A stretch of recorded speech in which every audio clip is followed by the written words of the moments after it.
اور اس کا پہلا CBM کیا ہوتا ہے کہ آپ سیاسی قیدیوں کو رہا کرتے ہیں، ان کو اپنے سامنے بٹھاتے ہیں، انہیں لا کے ان سے بات چیت کرتے ہیں، ان ایشوز پہ بات چیت کرتے ہیں جو ظاہراً آپ کے حق میں نہیں ہوتے، اس پہ بھی آپ بات چیت کرتے ہیں. تو یہ جب کرنے کے لیے تیار ہو جائیں گے تو بات چیت شروع ہو جائے گی. اور اب جو ہے، اب جو دیکھیں، جب آپ نے کسی کو کارنر کیا ہوتا ہے نا، کوئی بات نہیں کرتا. عدالت نے آج PTI کو ریلیف دیا ہے. PTI آج جب طاقت کی پوزیشن میں آئی ہے تو اس نے عاجزی کا اظہار کیا ہے. ٹھیک ہے نا جی، مطلب طاقت میں ایک طرف ہماری حکومتیں ہیں صوبائی، وہ ظلم ہی ظلم کر رہی ہیں، گھروں سے اٹھا لو جناب، دہشت گردی کے مقدمے بنا دو، پرچے. دوسری طرف ان کو جب اللہ نے عزت دی تو انہوں نے عاجزی کا اظہار کرتے ہوئے انہوں نے اپنے ہمبل سٹانس لیا اور ایک مفاہمت کی بات کی، ایک قومی مفاہمت کی بات کی، قومی اداروں کو اور عوام کو قریب لانے والی بات. اس سے صرف PTI کو تو فائدہ ہوگا، لیکن حکومت جو ہے وہ اب جیسے ان کے اوپر FIRs یہ چیزیں کر رہی ہے، اس سے آپ کو کیا لگتا ہے کہ آگے کیا ہونے والا ہے؟ اس سے دو چیزیں ہوئی نا. ایک تو یہ پیغام دینے سے سب سے پہلا تو یہ ہوا کہ جی حکومت کے پاؤں کے نیچے سے زمین نکل گئی. ان کا تو یہ خیال تھا کہ جی ہم 9 مئی کر کے جو ہے ہم لڑوا لیں گے اور ہم جناب اٹھوا دیں گے اور ہم جناب ان کو فارغ کروا دیں گے، ان کو پتہ نہیں کسی بین الاقوامی عدالت سے ان کو سزا دلوا دیں گے، کسی دہشت گردی کی عدالت سے. وہ تو کچھ نہیں ہوا. اب یہ ہے کہ وہ اس نے اچھی کارڈ کھیلا ہے. ہاں، وہ تو انہوں نے ان کو تو فارغ کر. اب جو ہے، اب یہ عدالتوں سے لڑنے کی کوشش کر رہی ہے حکومت. اس کے بارے میں تو میں ہمیشہ کہتا ہوں کہ یہ تو عدالتوں سے لڑنے والی حکومتیں جانے والی حکومتیں ہوتی ہیں. مطلب کہ نو لیگ جانے والی ہے، یہ ان کی لڑائی تو کافی زیادہ ہو. دیکھو جو عدالت سے لڑتا ہے جو بھی، وہ تو میں اس کے بارے میں مثال ہے کہ جب گیدڑ کی موت آتی ہے وہ شہر کی طرف سے ہوتی ہے. تو یہ وہ اقدام ہے جس کے نتیجے میں یہ حکومت نہیں چل سکتی، اور اس کے لیے یہ اپنے لیے خود مشکلات پیدا کر رہے ہیں. یہ عوام سے لڑ رہے ہیں، یہ عوام کی رائے سے لڑ رہے ہیں، یہ عوام کے فیصلے سے لڑ رہے ہیں، یہ عدلیہ سے لڑ رہے ہیں، یہ ملکی اداروں سے لڑ رہے ہیں، یہ اپوزیشن سے لڑ رہے ہیں. اور ان کا یہ خیال ہے کہ پولیس کے زور کے اوپر یہ سب کو زمین پہ گرا کے جیلوں میں بند کر کے اور خود جو ہے وہ ہٹلر بن کے حکومت کریں گے. تو ہٹلروں کا دور گزر گیا. ڈرن صاحب، نون لیگ اور پیپلز پارٹی کی آپس میں جو باؤنڈنگ ہے، کبھی یہ لڑتے ہیں، کبھی اب جیسے پنجاب میں بھی کچھ دن پہلے لاہور میں گو مریم گو کے نعرے لگائے پیپلز پارٹی نے، تو ان کا آپس میں تعلق جو ہے وہ کیسا آپ دیکھ رہے ہیں آنے والے دنوں میں؟ اور جو پیپلز پارٹی ہے وہ دیوار پہ لکھی ہوئی تحریر کو پڑھ رہے ہیں. انہیں پتا ہے کہ اب نون کی حکومت نہیں چل سکتی. البتہ انہیں یہ بھی پتا ہے کہ ان کی اپنی چلنا بھی بڑی مشکل ہے. تو اس لیے وہ اس وقت ایک گو مگوں کی کوشش کیفیت میں، وہ ایک سیاسی چام چلاکی کے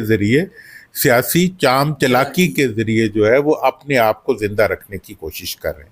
لیکن میں یہ بتا دوں کہ پاکستان میں موروثی سیاستوں کا دور اب ختم ہو گزر گیا. اچھا سر، یہ بتائیے گا کہ اس وقت عمران خان صاحب جو جیل میں ہیں، معاملات نون لیگ نے جیسے ڈائلاگ کی بات کر رہی ہیں، مصدق ملک صاحب نے پریس کانفرنس کی ہے، کوئی پیغام رسانی بھی کی ہے یا صرف یہ پریس کانفرنس کی حد تک کی بات ہے؟ دیکھیں، نون کا جہاں تک تعلق ہے، نون کا جو سیاسی سٹانس ہے وہ تو جو ان کا ہے، اندر جو ان کی لیڈرشپ کے جو مختلف ٹیئرز ہیں، میاں صاحب ناراض بھی ہیں. دیکھیں نا، ان کے ساتھ آپ نے پارٹی نے اچھا تو نہیں کیا نا کہ ان کو بلا کے ان کو جو ہے مری میں اگر انہوں نے بیٹھنا تھا تو وہ لندن میں بھی بیٹھ سکتے تھے.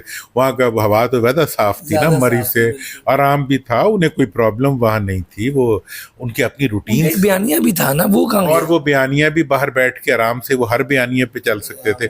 یہاں لا کے انہوں وہ باہر جانا بھی چاہ رہے ہیں تو ان کے راستے میں بھی رکاوٹیں پیدا ہو رہی ہیں. تو اس لحاظ سے یہ ہے کہ میاں صاحب یقینی طور پہ چاہیں گے کہ وہ کوئی اس قسم کی پیغامات کے ذریعے کوئی سیٹلمنٹ کرنا چاہیں PTI کی لیڈرشپ کے ساتھ، جو ذرا بڑے لیول کی. وہ ہوتی ہے نہیں ہوتی مجھے نہیں پتا. پیغام ہوا ہے، مطلب کہ گیا ہے آگے سے بھی، تو یہی ہے.